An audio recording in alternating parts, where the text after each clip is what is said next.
Lucas no vio a Jesús hasta el último momento de la vida de Cristo, cuando Pilato, al enterarse de que Jesús era de Galilea, se lo mandó porque era el tetrarca, el gobernador de Galilea. Y ya sabemos lo que pasó. Jesús se negó a contestar a las preguntas de Herodes, estuvo en silencio todo el tiempo.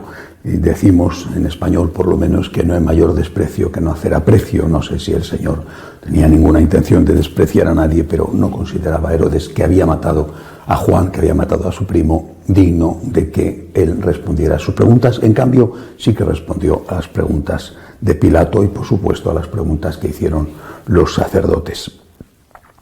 Pero este pequeño fragmento del Evangelio de San Lucas que meditamos hoy, yo creo que sirve para que nos demos cuenta del carácter histórico de los acontecimientos que narran los evangelios. Es decir, no estamos ante una fábula, ante un mito, ante una leyenda. Estamos ante algo que ocurrió en la historia.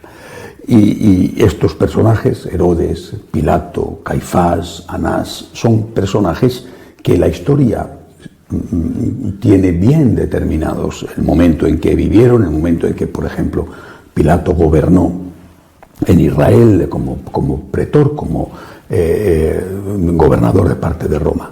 Es decir, el Evangelio no es un mito y no es una leyenda. Ni la figura de Jesús es mítica, sino que es un personaje histórico, ni sus enseñanzas son enseñanzas inventadas. Las enseñanzas de Cristo son enseñanzas, las que conocemos a través de los Evangelios, son enseñanzas que de verdad el Señor dijo. Sus enseñanzas son verdaderas, tal y como aparecen en los Evangelios. Sus actuaciones son históricas, tal y como aparecen en los Evangelios.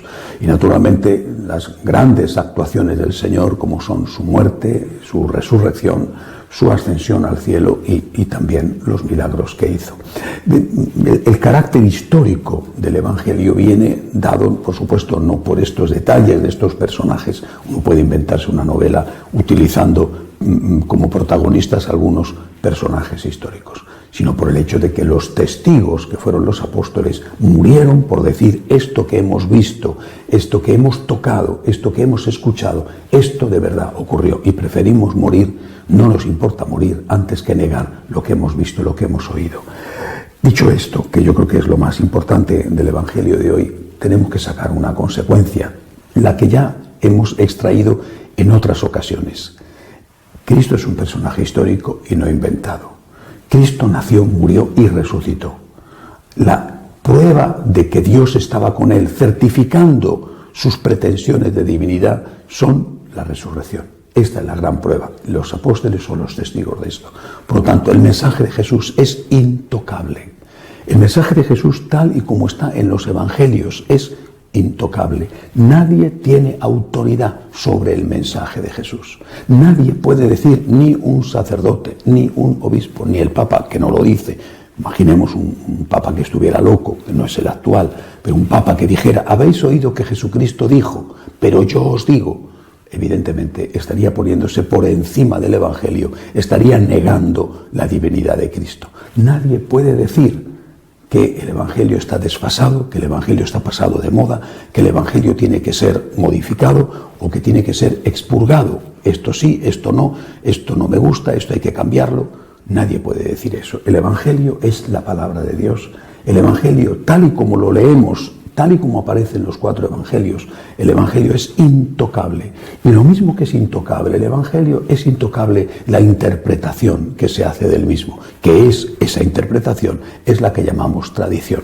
Si un día un Papa dijera, imposible, ¿verdad?, pero un Papa dijera, un predecesor mío dijo que esto era así y yo ahora digo que esto es de otra manera, evidentemente estaría abriendo, no solamente destruyendo la enseñanza anterior, sino que estaría abriendo la posibilidad de que el siguiente Papa, o 5 papas más allá, dijera, aquel predecesor mío que dijo que su anterior predecesor estaba equivocado, pues yo ahora digo que el otro está equivocado. Es decir, estaríamos sembrando la duda, porque si una cosa es verdad, tiene que ser verdad para siempre. Si una cosa es buena, tiene que ser buena para siempre. ¿Cómo podemos decir, esto era verdad hace 50 años y hoy es falso?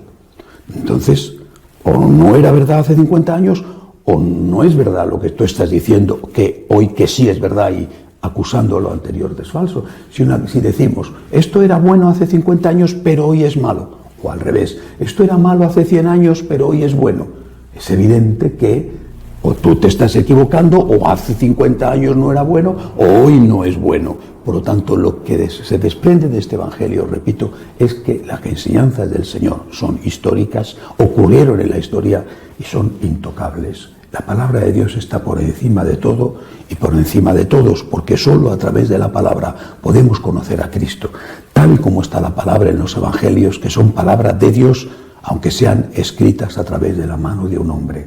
Esa palabra de Dios está por encima de cualquier interpretación, y ahí está la gran interpretación continua de la tradición para corroborar que eso que se ha dicho, esa interpretación que se ha hecho durante 2000 años sigue siendo válida hoy, aunque esa interpretación tenga que ampliarse, tenga que enriquecerse, pero nunca corrigiendo o negando la interpretación que se ha hecho antes. Que así sea.